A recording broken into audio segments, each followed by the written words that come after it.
Hi, welcome back to the channel. This week we're creating these FM bubbly leads in the ARP2600, and what kicked this off was my new hardware ARP2600, and it immediately became my new favorite FM machine. So let's have a listen to that first. I'll drop in a snippet here.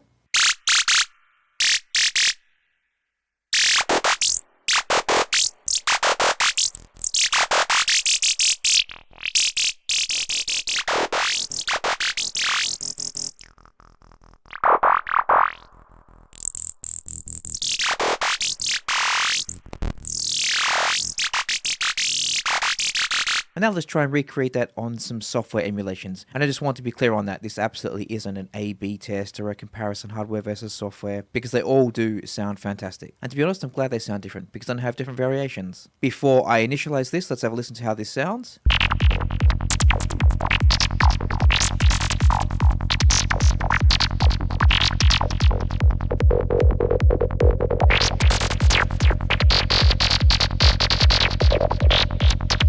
Honestly, that just sounds awesome.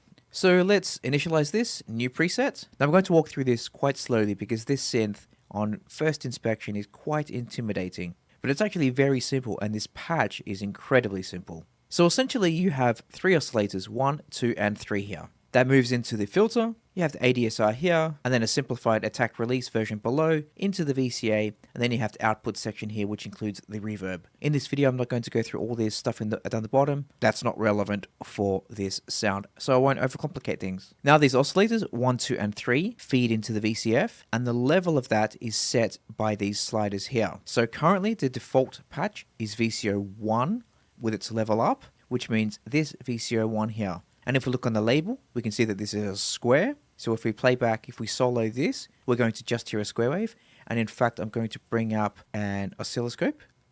Let's drop him here. And with any luck, we should see and hear a square.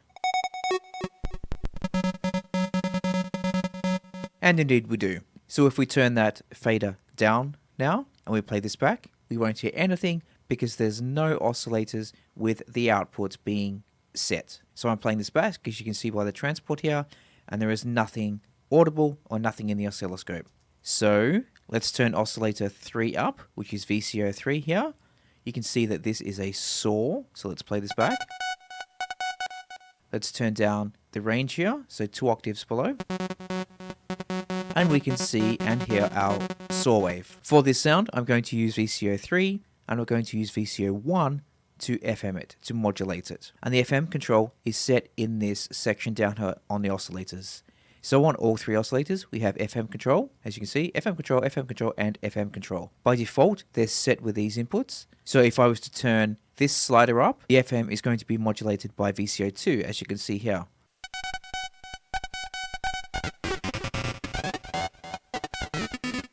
And indeed, you can hear VCO2 is affecting that FM. So let's leave that up, but instead of having VCO2, we want VCO1, the saw wave from VCO1, to modulate that depth. We're going to override VCO2 with a cable from VCO1 out of the saw wave output. Drop that in like so, and now if we adjust VCO2, this is having no impact whatsoever. However, if we modulate or if we adjust VCO1, then we can hear now that's having an input. That's taken over. VCO1 has overridden what we had previously. And now, to be honest, I could have used the saw from VCO2. I could have dropped that in, but I'm replicating what I've done on the hardware. It shouldn't sound any different, but I'm just replicating it so it's easy to follow along and easy to match up if you are using the hardware. So while we play this back, we'll adjust the FM depth or the FM rate from VCO1. Currently it's at -32 or 2 octaves below. You can hear turning it up is going the opposite direction to what we want. So 32 is the most we can do, unless we adjust the fine tune here. And on the fine tune, we can also go -24.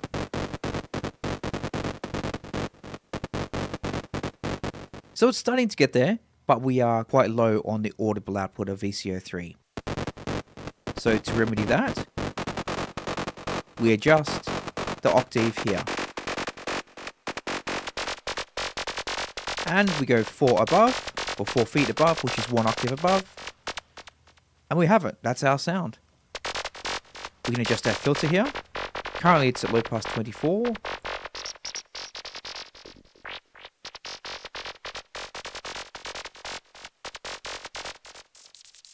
Go to bandpass.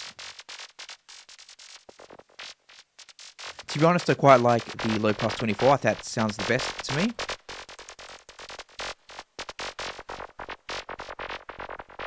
Let's also give it a bit of reverb, a bit of spring reverb. We don't want too much. It sounds fantastic, but it's very, very overpowering. As you can hear now, if I turn this up. And in fact, it's clipping. So let's turn it down there. Just a bit of flavor.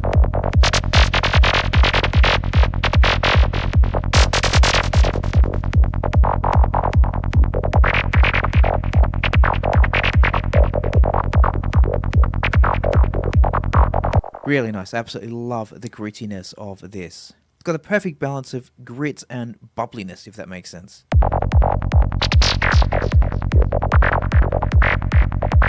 So next up, let's try Korg's very own emulation. Now this is the very first time I was using this plugin, and it absolutely blew me away. It sounds fantastic.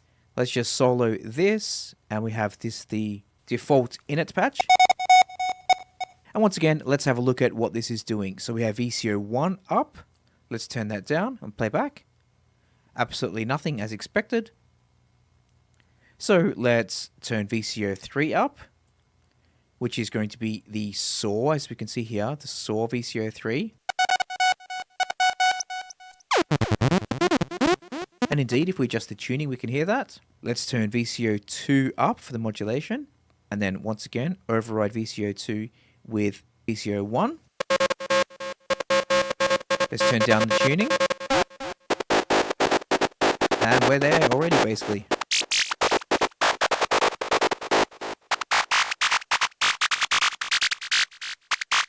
Honestly, listen to that. That sounds absolutely insane. Let's give it a bit of reverb.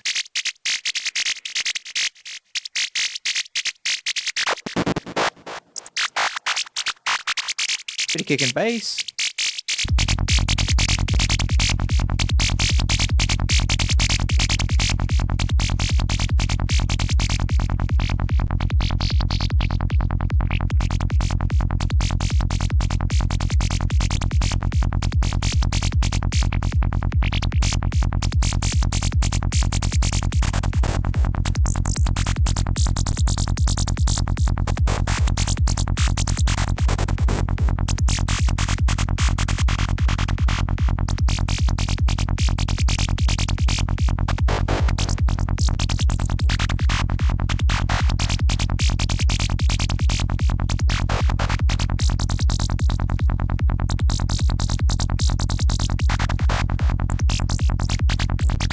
Absolutely mental. So sorry Serum, I think I'll be using this for my FM leads for the considerable time being. So hopefully you enjoy those FM leads as much as I did, and hopefully it inspires you to dig into the 2600 a bit more and to not be so overwhelmed by the interface. It actually is quite logical and also a lot of fun to use. Thanks for watching. I'll be back next week with something else. We'll see you then. Bye.